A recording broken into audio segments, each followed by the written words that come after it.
Assalamualaikum warahmatullahi wabarakatuh. Perkenalkan, kami dari kelompok 4, kelas perencanaan dan pengembangan sumber daya manusia yang beranggotakan Nadila Putri Azahra, NPM 0211191195, Tiariana, NPM 0211192221, dan Nisrina Alilah, NPM 0211192234 akan mempresentasikan mengenai pelatihan, pengembangan, dan perencanaan karir karyawan. Pengertian pelatihan. Pelatihan merupakan kegiatan dari perusahaan atau instansi yang bermaksud untuk dapat memperbaiki dan mengembangkan sikap, tingkah laku, keterampilan, dan pengetahuan dari pegawainya, sesuai dengan keinginan dari perusahaan atau instansi yang bersangkutan. Pengembangan karir. Pengembangan karir merupakan tanggung jawab suatu organisasi yang menyiapkan karyawan dengan kualifikasi dan pengalaman tertentu agar pada saat dibutuhkan, organisasi sudah memiliki karyawan dengan kualifikasi tertentu. Perencanaan karir. Perencanaan karir merupakan suatu proses yang digunakan seseorang untuk memilih tujuan karir dan lajur karir untuk mencapai tujuan-tujuan tersebut, sebagai suatu proses yang bertujuan untuk menyesuaikan ketujuan karir dan kemampuan individu dengan kesempatan untuk mengisinya secara sistematis. Tujuan pelatihan karir karyawan umumnya memiliki 3 tujuan. Yang pertama, ilmu pengetahuan atau knowledge. Para karyawan yang dilatih atau dibina oleh perusahaan diharapkan mendapatkan ilmu pengetahuan yang cukup untuk dapat mengerjakan tugas yang akan diberikan. Yang kedua, kemampuan atau skill. Para karyawan yang baru dilatih diharapkan dapat dan mampu melakukan tugas saat ditempatkan pada proses yang telah ditentukan. Yang ketiga, penentuan sikap atau attitude. Setelah melakukan pelatihan kerja, karyawan baru diharapkan dapat memiliki minat dan kesadaran atas pekerjaan yang akan dilakukannya. Tujuan pengembangan karir karyawan menurut Handoko tahun 2000. Yang pertama, untuk mengembangkan para karyawan agar dapat dipromosikan. Yang kedua, untuk mengungkapkan potensi karyawan. Yang ketiga, untuk mendorong pertumbuhan. 4. Untuk mengurangi penimbunan. 5. Untuk memuaskan kebutuhan karyawan. Dan yang keenam, untuk meningkatkan karir. Tujuan perencanaan karir karyawan menurut Dillard tahun 1987. Yang pertama, meningkatkan kesadaran diri dan pemahaman diri. Yang kedua, mencapai kepuasan pribadi. Yang ketiga, mempersiapkan diri pada penempatan yang memadai. Dan yang keempat, mengefisiensikan waktu dan usaha yang dilakukan dalam berkarir. Selanjutnya yaitu manfaat dari pelatihan, pengembangan, dan perencanaan karir karyawan. Yang pertama yaitu produktivitas meningkat. Artinya, produktivitas karyawan akan semakin meningkat dan dampak positif bagi perusahaan. Yang kedua yaitu karyawan akan memahami dan bertanggung jawab dengan job desk yang dimilikinya. Artinya, karyawan akan tanggung jawab terhadap pekerjaannya. Yang ketiga yaitu skill dan kemampuan karyawan akan menjadi lebih baik. Artinya, skill dan kemampuan karyawan akan menjadi lebih baik ketika mengikuti program pelatihan, pengembangan, dan perencanaan karir karyawan. Yang keempat, yaitu karyawan akan dapat menghindari kesalahan yang merugikan perusahaan. Artinya, karyawan pasti akan melakukan yang terbaik untuk perusahaan. Maka, itu karyawan melakukan pelatihan, pengembangan, dan perencanaan karir karyawan sehingga bisa mengurangi risiko-risiko yang dapat merugikan perusahaan. Yang kelima, yaitu karyawan lebih memahami passion. Artinya, memiliki perencanaan karir yang tepat dapat memahami dan mengembangkan passion yang dimiliki oleh karyawan itu sendiri.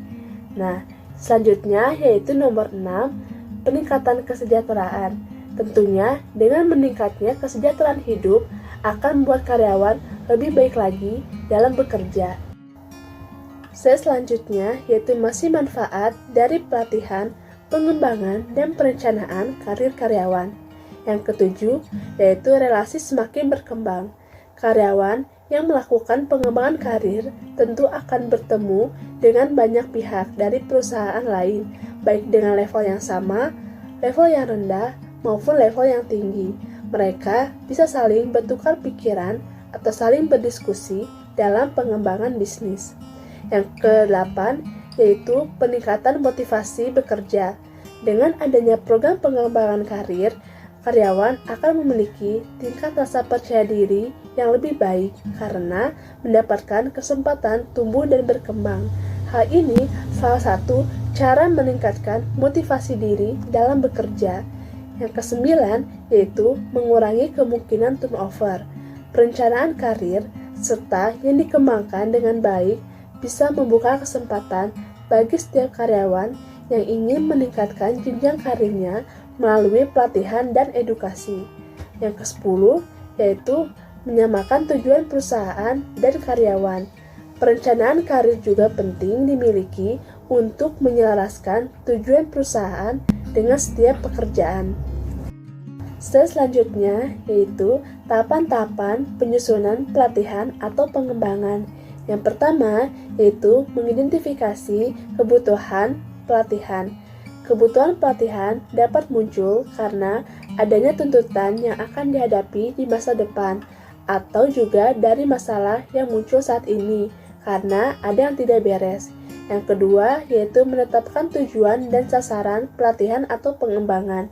Sasaran pelatihan adalah perilaku yang diharapkan dari para peserta.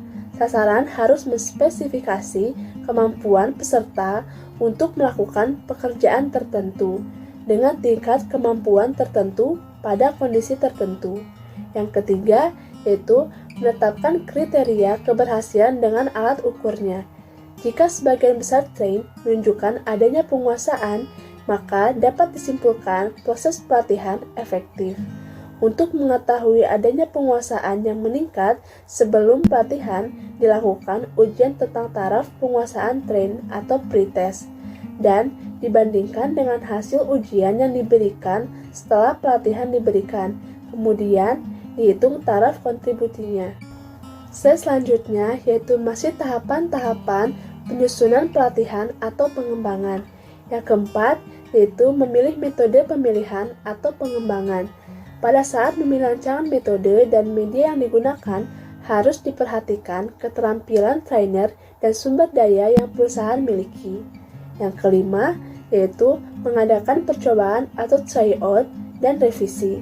Setelah kebutuhan pelatihan, sasaran pelatihan ditetapkan, kriteria keberhasilan dan alat ukurnya dikembangkan, bahan untuk latihan dan metode latihan disusun dan ditetapkan, maka langkah berikutnya adalah melakukan uji coba paket penelitian. Selanjutnya yaitu tahapan perencanaan karir.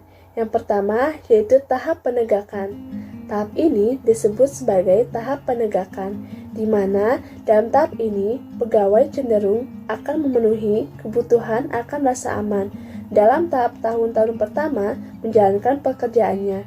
Biasanya berlangsung selama 5 tahun pertama dan masa kerja. Yang kedua yaitu tahap kemajuan. Tahap kemajuan ini pegawai mulai menumpuk harga diri, otonomi, dan berusaha untuk dipromosikan. Tahap ini berlangsung kira-kira pada usia 30 sampai 45 tahun. Yang ketiga, tahap pemeliharaan. Pada tahap pemeliharaan ini, kebutuhan adalah yang paling dominan dan pegawai merasa tidak puas terhadap pekerjaannya. Dan yang terakhir yaitu tahap pensiun. Pada tahap pensiun ini, pegawai mulai diketahui perjalanan karirnya, apakah macet atau memburu karirnya selama tahap sebelumnya. Dan bagi mereka yang mengalami hal tersebut, maka pada tahap karir ini mereka tidak bertahan lama. Mereka mulai mengharapkan pensiun dan kesempatan untuk melakukan pekerjaan lain. Faktor-faktor yang mempengaruhi pelatihan. Yang pertama ada dukungan manajemen puncak. Cara paling efektif untuk mencapai kesuksesan adalah para eksekutif harus aktif mengambil bagian dalam pelatihan dan memberikan sumber-sumber daya yang dibutuhkan. Yang kedua ada komitmen para spesialis dan generalis. Di samping manajer puncak, Seluruh manajer, apakah spesialis ataupun generalis, harus berkomitmen dan terlibat dalam proses pelatihan dan pengembangan melekat pada para manajer ini. Yang ketiga, kemampuan teknologi. Teknologi sangat memberikan peranan besar terhadap pelatihan dan pengembangan, khususnya komputer dan internet, sebab teknologi telah memainkan peran besar dan mengubah cara pengetahuan yang disampaikan kepada karyawan, dan perubahan ini terus berlanjut. Slide selanjutnya merupakan faktor-faktor yang mempengaruhi pelatihan. Yang ketiga, ada kompleksitas organisasi. Dalam tahun-tahun terakhir, perubahan-perubahan yang semakin cepat dalam teknologi, produk, sistem, dan metode telah memberikan pengaruh signifikan pada persyaratan-persyaratan kerja. Yang keempat, ada gaya belajar. Perusahaan-perusahaan tidak hanya memberikan pengetahuan individual, namun juga memberikan pengetahuan institusional. Sehingga ketika para karyawan meninggalkan organisasi, orang lain dalam perusahaan mempunyai pengetahuan yang sama. Selanjutnya merupakan faktor-faktor yang mempengaruhi pengembangan. Yang pertama, ada sikap atasan, rekan kerja, dan bawahan. Orang yang berprestasi dalam bekerja namun tidak disukai oleh orang di sekeliling tempat ia bekerja, maka orang yang demikian tidak akan mendapatkan dukungan untuk meraih karir yang lebih baik. Yang kedua, ada pengalaman. Pengalaman dalam konteks ini berkaitan dengan tingkat golongan atau senioritas. Seorang pegawai dalam mempromosikan para senior bukan hanya mempertimbangkan pengalaman saja, tetapi ada pemberian penghargaan terhadap pengabdian kepada organisasi. Yang ketiga, ada pendidikan. Faktor pendidikan biasanya menjadi syarat untuk menduduki sebuah jabatan dan mempengaruhi kelulusan karir seseorang. Yang keempat, ada prestasi. Prestasi dapat terjadi dari akumulasi pengalaman, pendidikan, dan lingkungan kerja yang baik. Yang kelima, ada nasib. Faktor nasib juga turut mendukung walaupun porsinya kecil. Bahkan, para ahli mengatakan faktor nasib berpengaruh terhadap keberhasilan hanya 10% saja. Selanjutnya ada faktor-faktor yang mempengaruhi perencanaan. Yang pertama, ada tahap kehidupan karir. Seseorang akan berubah secara terus-menerus dan kemudian memandang perbedaan karir mereka pada berbagai tingkatan dalam hidupnya. Yang kedua, ada dasar karir. Setiap orang memiliki aspirasi, latar belakang, dan pengalaman yang berbeda dengan yang lainnya. Ada 5 perbedaan motif. Yang pertama, ada kemampuan manajerial. Yang kedua, ada kemampuan fungsional. Yang ketiga, ada keamanan dasar. Yang keempat, ada kreativitas. Yang kelima, ada otonomi dan kebebasan. Yang ketiga, ada jalur karir. Jalur karir merupakan urutan jabatan yang dapat diduduki untuk mencapai tujuan karir seseorang. Dapat ditarik kesimpulan bahwa pelatihan merupakan salah satu cara untuk menjadikan sumber daya manusia yang lebih berkualitas. Pelatihan sendiri lebih terarah pada peningkatan kemampuan dan keahlian sumber daya manusia dalam organisasi yang berkaitan dengan jabatan atau fungsi yang menjadi tanggung jawab individual yang bersangkutan saat ini. Dengan adanya pelatihan yang baik, tentunya menjadikan peningkatan kinerja individu dalam jabatan atau fungsi saat ini. Selanjutnya, pengembangan adalah penyiapan individu untuk mengemban tanggung jawab yang berbeda atau lebih tinggi di dalam organisasi.